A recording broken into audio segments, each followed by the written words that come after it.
तो आदाब, नमस्कार, गुड इवनिंग, सत श्रीकाल। एक बार फिर आप तमाम लोगों का स्वागत। आप में से बहुत सारे लोगों ने गैंग्स ऑफ वासेपुर फिल्म देखी होगी। मैंने भी देखी, कई बार देखी, बहुत अच्छी फिल्म थी और इसी फिल्म की वजह से नवाज से दोस्ती भी हुई। इस फिल्म में एक क्लाइमैक्स है जो गैंग्स ऑफ वासेपुर फिल्म में जिसमें नवाज जो है, जिसका किरदार जो था वो फैज़ल का था और उसमें रामाधीर सिंह को लगातार गोलियां मारता रहता है, बहुत सारी गोलियां। हिंदी फिल्मों में ऐसा कम दिखाया गया। इस फिल्म के आने जाने के बाद एक शख्स ने दावा किया कि उसके कत्ल को इस फिल्म वालों ने चुरा लिया। अब पहली बार ये अजीब लाइन लगता है कि कोई कत्ल को कैसे चुरा सकता है, लेकिन उसने कहा कि ये जिस तरीके से इस फिल्म में जितनी गोलियां मारी गई हैं वो उसने असली ज़िंदगी में मारी है और इस चीज़ को फिल्म वालों ने चुराया है। अब ये शख्स कौन था, उसने ऐसा क्यों कहा, क्यों गैंग्स ऑफ वासेपुर की टीम पर इल्ज़ाम लगाया, ये कहानी के आगे। कहानी की शुरुआत होती है जुलाई 2016 में। जुलाई 2016 में बिहार में एक वैशाली जगह है, काफ़ी मशहूर है। वैशाली में एक bank of India, central bank of India के पास रात को एक स्कॉर्पियो गाड़ी आकर रुकती है। बिल्डिंग में फर्स्ट फ्लोर पे ये बैंक था। उस गाड़ी से एक शख्स उतरता है और उसके पास बाकायदा gas cutter, electric cutter, 17 blades, cylinder, लोहा काटने की मशीन, ये सारी चीज़ें थी। वो पहली मंजिल पे जाता है, पहला दरवाज़ा काटता है, दूसरा दरवाज़ा काटता है, अंदर पहुंचता है। अब जो सिर्फ बैंक का चेस्ट था जिसमें सारे सामान, जो पैसे और सारी चीज़ें रखी हुई थी, जो तिजोरी, उसको काटना था और उसको वहाँ से निकल जाना था। लेकिन वो जब बैंक का ये तिजोरी काट रहा था, कुछ ऐसा सिस्टम था जिससे अलार्म बजा और पुलिस तक ये बात पहुँच गई। पुलिस के आने से बेखबर वो बैंक के अंदर था, तब तक पुलिस मौके पर पहुँच गई। उसके बाद उस शख्स को रंगे हाथों गिरफ्तार कर लेती है। उम्र करीब 36 साल के आसपास थी उस लड़के की। उसने नीली पैंट, नीली शर्ट और नीले जूते, सभी ब्लू कलर के पहने हुए थे। उसकी गाड़ी से सारा सामान मिलता है, जो सामान वो बैंक के अंदर लेकर गया था काटने के लिए, सारी चीज़ें, कटर वटर, वो भी तो रंगे हाथ पकड़ा गया। वैशाली पुलिस ले गई और वैशाली पुलिस इस बात पर खुश हो रही थी कि चलो एक बैंक डकैती होने से बचा लिया। अब उससे वो पूछताछ शुरू करती है, सिर्फ इसलिए कि और भी ऐसी कुछ लूटपाट या ऐसी बैंक डकैती हुई जिसमें ये शामिल हो तो उसका भी केस सुलझाया जा सके। पूछताछ करती रहती है। थोड़ी देर के बाद वो उकता जाता है।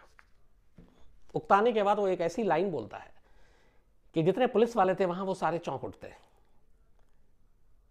जब ज़्यादा इंट्रोगेशन हो रहा था तो वो उकता कर पुलिस वालों से कहता है, और सीनियर, चूंकि एक बैंक में डकैती का मामला था तो वहाँ के एसपी वेसपी सारे पहुँच चुके थे, वो सब पूछताछ कर रहे थे और ये फराटे में हिंदी इंग्लिश में बात कर रहा था। इंग्लिश उसकी बहुत अच्छी थी। तो जब ज़्यादा उसके पर दबाव डाला गया पूछताछ के दौरान, तो अचानक वो एसपी से कहता है कि क्या साहब, अपना और मेरा टाइम क्यों पूछताछ में बर्बाद कर रहे हो? मेरे बारे में जानना है तो गूगल करो, अमित या अविनाश किलर टाइप करो, तुम्हें मेरे बारे में सारी जानकारी मिल जाएगी। पहले पुलिस वाले हंसे कि ये क्या बचपना या क्या मजाक है। वो कहता है, मैं मजाक नहीं कर रहा हूँ। अगर मेरे बारे में पूछताछ करने और अपना टाइम वेस्ट करने की, अपना और मेरा भी, एक काम करो, बड़ा आसान काम है। मैं क्या हूँ, मैं कौन हूँ, ये तुम्हें फ़ौरन पता चल जाएगा। आप गूगल करो, उस पर टाइप करो अमित या अविनाश सीरियल किलर, मेरे बारे में सारी जानकारी होगी। इत्तेफाक से वहीं जब इसने दूसरी बार कहा तब पुलिस ने इसको सीरियसली लिया इस बात को और एक ने गूगल कर दिया। जब गूगल किया तो उसमें अमित सीरियल किलर के नाम पे बाकायदा एक पेज आया और उसमें पूरी जानकारी थी। अब जब उस पुलिस वाले ने पढ़ा तो धीरे धीरे उसकी हालत ख़राब हो गई। उसे लगा कि जिस एक नाकाम बैंक डकैती के लिए जिसको गिरफ्तार करके लाए थे, यह आदमी तो अपने बारे में कुछ छुपाता ही नहीं है। उसने बाकायदा गूगल पे अपने बारे में सारी चीज़ें डाल रखी है और उसके हिसाब से उस गूगल में जो उसने डाला था, उसने लिखा था कि उसने 20 कत्ल किए और अभी लिस्ट पूरी नहीं हुई है, अभी और भी कत्ल करने हैं। जब ये सारी चीज़ें पुलिस वालों के सामने आई, फिर उससे पूछा कि तुम अपना जो ये करते हो क्राइम और फिर गूगल में भी डाल रहे हो, तुम्हें डर नहीं है? तो उसने कहा, नहीं, मुझे कोई डर नहीं है और मैं चाहता हूँ कि मेरी ये चीज़ें सारी जो है वो लोगों तक पहुँचे। फिर उसने पूछताछ के दौरान कहा कि मैंने 20 कत्ल किए और तब उसने कहा कि एक फिल्म आपने देखी, गैंग्स ऑफ वासेपुर? उसने कहा, मैंने अभी फिल्म देखी वो, उस फिल्म को देख के मुझे बहुत गुस्सा आया, इसलिए कि उस फिल्म का क्लाइमैक्स सीन जो था वो असल में मेरा था, जिसको इस फिल्म के डायरेक्टर प्रोड्यूसर ने चुरा लिया। तो उन्होंने कहा, वो कैसे? उसने कहा कि उस फिल्म में जिस तरीके से रामाधीर सिंह को मारा जाता है, मैंने ठीक वैसे ही कत्ल किया है और वो मेरा पहला कत्ल था। अब ये सुनने के बाद जाहिर सी बात है कि पुलिस वाले के भी रोंगटे खड़े होंगे। उन्हें लगा कि ये झूठ नहीं बोल रहा है। इसके बाद उसकी कहानी सुनना शुरू करते हैं और धीरे धीरे वो अपनी सारी कहानी बताता जाता है। जो शख्स गूगल में ही अपना सब कुछ डाल रहा है, फिर उसको पुलिस वालों के सामने छुपाने की कोई ज़रूरत नहीं थी। तो जो वो कहानी सुनाना शुरू करता है, उस कहानी की शुरुआत होती है 2002 से।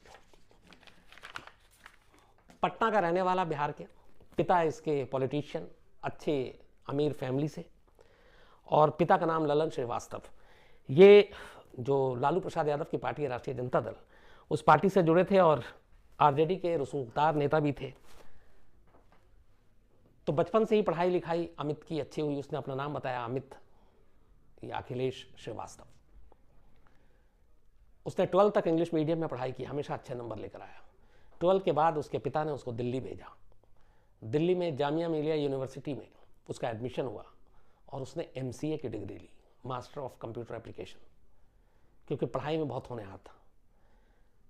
MCA करने के बाद उसने इस देश की सबसे बड़ी जो IT कंपनी में से एक, इन्फोसिस, उसको ज्वाइन किया। वहाँ इसने करीब 1-1.5 साल नौकरी की। सब कुछ ठीक ठाक चल रहा था।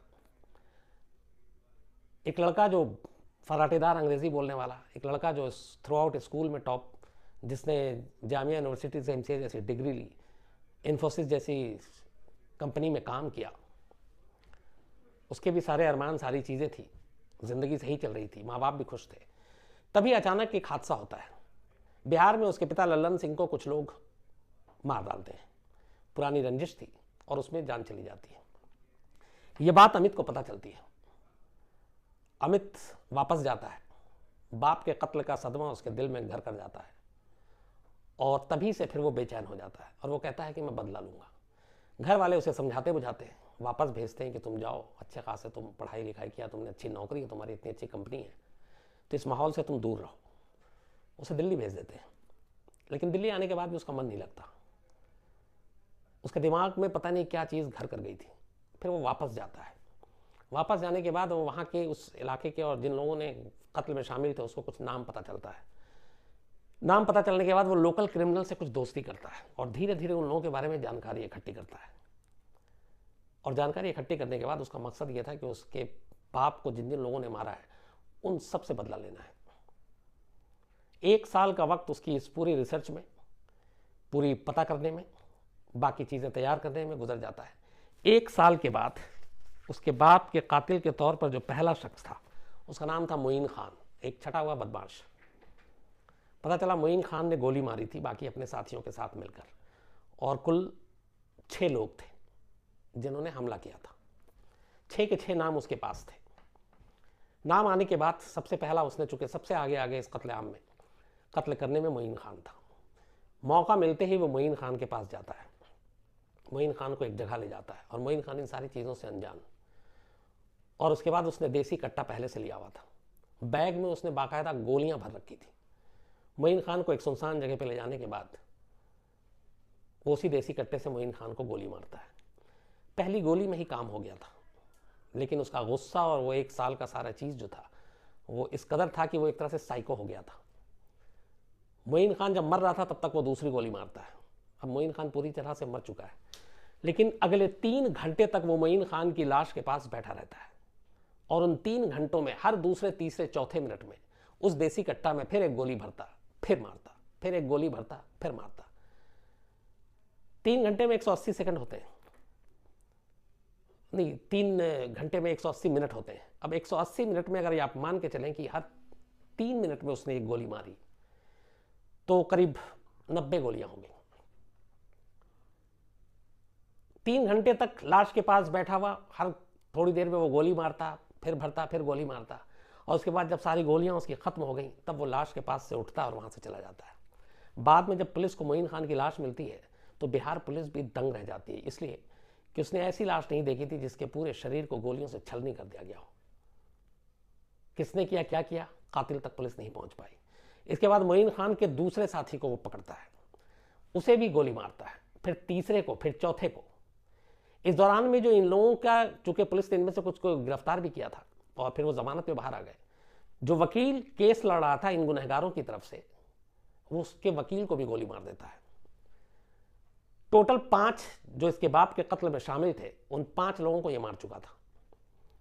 इस दौरान में 2 ऐसे थे जो जेल में थे और जिनकी बेल नहीं हुई, तो वो बचे रहे और वो उनके बेल और जमानत का इंतजार कर रहा था कि वो बाहर आए तो मारे। वो बाहर आ नहीं रहे थे। इस दौरान में अब चूंकि कत्ल करने की उसको आदत हो गई, एक तरह से एकदम वो साइको किलर हो चुका था। घर वालों को भी लग गया कि अभी रास्ते से भटक चुका है। फिर उसने वापस नौकरी और ये सारी चीज़ें छोड़ दी और जुर्म के रास्ते पे चल पड़ा। इसके बाद अब उसे पैसे और बाकी चाहिए थी चीज़ें। पटना में 2 ज्वेलरी शॉप में उसने लूटपाट की। उसके बाद फिर उसने एक एक करके कत्ल करना शुरू किया। एक लूटपाट के बाद वो पकड़ा भी गया, लेकिन जमानत पे बाहर आ गया। फिर धीरे धीरे करके वो अपने बाकी जिनसे लूटपाट करता या कोई विरोध करता तो लूटपाट के दौरान वो उसे गोली मार देता। और इस तरीके से उसने कुल करीब 20 कत्ल की बात खुद पुलिस वालों के सामने एक्सेप्ट किया और उसने कहा कि अभी लिस्ट मेरी अधूरी है, जो असली अभी दुश्मन है उनमें से कुछ बचे हुए हैं। उधर जो उसके बाप के कत्ल के जुर्म में जेल में थे, जब उन्हें पूरी कहानी पता चली इसकी गिरफ्तारी के बाद, तो उनकी हवा खराब हो गई। उन्होंने बेल मांगना ही बंद कर दिया। उन्होंने कहा कि हम तो जेल में ही ठीक है। और इस तरीके से वो एक एक कर 20 कत्ल करता गया। कभी पुलिस ने पकड़ा नहीं। 2013 में एक बार उसकी गिरफ्तारी हुई लूटपाट के मामले में, लेकिन वो फिर जमानत पे बाहर आ गया। बट किसी को उसकी सच्चाई पता नहीं चली। जुलाई 2016 में जब ये सेंट्रल बैंक ऑफ इंडिया में डकैती हुई, जो नाकाम डकैती थी, जब पुलिस ने पकड़ा था, तब भी वो ये मान के चल रहे थे कि एक लुटेरे को पकड़ा है। लेकिन जिस तरीके से उसने खुद अपना खुलासा किया और उसके बाद पुलिस ने उन सारी चीज़ों को फिर वेरीफाई किया, तो पता चला कि ये आम इंसान नहीं है बल्कि एक साइको किलर है। और उसने उस वक्त भी पुलिस से कहा कि 20 कत्ल कर चुका हूँ, लिस्ट अभी अधूरी है, मैं जैसे ही छूटूंगा मैं फिर मारूंगा। तो वह खतरनाक किलर था। पुलिस ने फिर उसको, जाहिर सी बात है कि कोर्ट में पेश किया, मुकदमा चल रहा है। लेकिन एक चीज़ थी जो पुलिस के लिए अब भी एक पहेली बनी हुई थी कि एक लुटेरा एक बैंक में लूट करने के लिए जाता है और उसके कपड़े बड़े अजीब हैं। वो नीली जीन्स डेनिम के, नीली शर्ट, नीले जूते, नीले सॉक्स, सब कुछ ब्लू कलर का पहने हुआ। तो जब पुलिस ने उससे पूछा कि ऐसा क्यों, तब उसने बताया कि उसकी अपनी कुछ मान्यता है। जब मोइन खान का जो पहला कत्ल उसने किया था अपने बाप की मौत का बदला लेने के लिए, तो बोला उस दिन मैं नीले रंग का कपड़ा मैंने पहना था स्पेशली, और मेरी मान्यता थी कि नीले रंग के कपड़ा पहनने के बाद मैं कभी पकड़ा नहीं जाऊंगा। और नीले रंग का कपड़ा पहनकर उसने पहला कत्ल किया। उसके बाद जब वो पकड़ा नहीं गया तो उसका फिर कॉन्फिडेंस बढ़ा। उसके बाद उसने जो अगले 19 कत्ल और किए वो सारे नीले रंग के उसी कपड़ों में किए। उसने जितनी भी लूट की वो सारे नीले रंग के कपड़ों में की। तो उसका यकीन बढ़ता गया कि नीला रंग एक तरह से उसका ढाल है, उसका कवच है, और जब तक वो है तब तक उसका कोई कुछ बिगाड़ नहीं पाएगा। और यही वजह है कि वो नीले रंग का ही कपड़ा पहनकर हर वारदात को अंजाम देता। लेकिन जुलाई 2016 में जब सेंट्रल बैंक ऑफ इंडिया में उसने डाका डाला और डाका डालने के दौरान पकड़ा गया, तब भी इत्तेफाक से वो उसी नीले रंग के कपड़े में था, लेकिन इस बार वो पकड़ा गया। तो एक तरह से उसका भरम भी टूटा। फिलहाल मुकदमा चल रहा है। अभी चूँकि ये 20 की शुरुआत है, लगभग 3-3.5 साल हुए हैं उसकी गिरफ्तारी को, और पुलिस जो बाकी के 19 जो कत्ल बताए उसने, उन सब की कड़ियाँ जोड़ी तो उसमें बहुत सारे कत्ल के मामले मिल गए, कुछ के सबूत और बाकी चीज़ें नहीं मिली। लेकिन खुद पुलिस भी हैरान रही जब उसका सच सामने आया कि एक इतना अच्छा पढ़ने लिखने वाला लड़का, एक इतना अच्छा टॉपर, एक अच्छे यूनिवर्सिटी से MCA की डिग्री लेने वाला, एक इन्फोसिस जैसी कंपनी में IT प्रोफेशनल, और वो कैसे सीरियल किलर बन सकता है। तो इस देश में, इस दुनिया में जुर्म के रास्ते पे जाने के लिए, जुर्म करने के लिए कई बार ऐसा होता है कि आपकी पढ़ाई लिखाई, आपका रहन सहन, आप किस परिवार से हैं, आपका माहौल क्या है, इन सब चीज़ों का फिर मतलब बेमानी सा हो जाता है। ये होता है कि जिसको करना है वो जुर्म कर देता है। हालांकि यहाँ पे एक ग्राउंड उसका ये था कि उसके फादर का कत्ल हुआ, बदला लेना था। लेकिन अगर किसी के साथ इस तरीके की चीज़ें और हर आदमी बदला लेने के लिए इसी तरह कानून हाथ में लेने लगे तो फिर जंगल राज ही होगा हर तरफ। तो वो अगर उसके पास सारी चीज़ें थी, जानकारी थी, तो वो कानून से भी मदद ले सकता था, पुलिस से भी मदद ले सकता था, और उसके पिता के गुनहगारों को जो है वो कानूनन सज़ा मिल सकती थी, जो अधिकार कानून को ही सज़ा देने का। लेकिन उसने सज़ा देने का फ़ैसला खुद किया, उसने ये रास्ता खुद चुना, और करीब 13-14 साल तक वो पुलिस और कानून को भी गुमराह करता रहा। और कमाल ये है कि जब 16 साल के बाद या 13-14 साल के बाद 2016 में जब वो पकड़ाया, तब भी पुलिस का कोई करिश्मा नहीं था कि उन्होंने इतने सारे कत्ल के केस को खोले। वो तो सिंपल से एक बैंक लूट की नाकाम कोशिश का केस सॉल्व कर रहे थे। लेकिन ये उसके अंदर था कि जब उसने कहा कि क्यों मेरा टाइम वेस्ट कर रहे हो, गूगल सर्च करो, अमित या श्रीवास्तव सीरियल किलर या साइको किलर टाइप करो, तुम्हें मेरे बारे में सारी जानकारी मिल जाएगी। और सच में जानकारी मिली और इस तरीके से एक केस खुला। तो ऐसे भी सिरफिरे, ऐसे भी साइको लोग इस दुनिया में हैं। ये थी कहानी एक आईटी प्रोफेशनल सीरियल किलर की। शायद मुझे नहीं लगता इसकी कोई दूसरी और मिसाल है।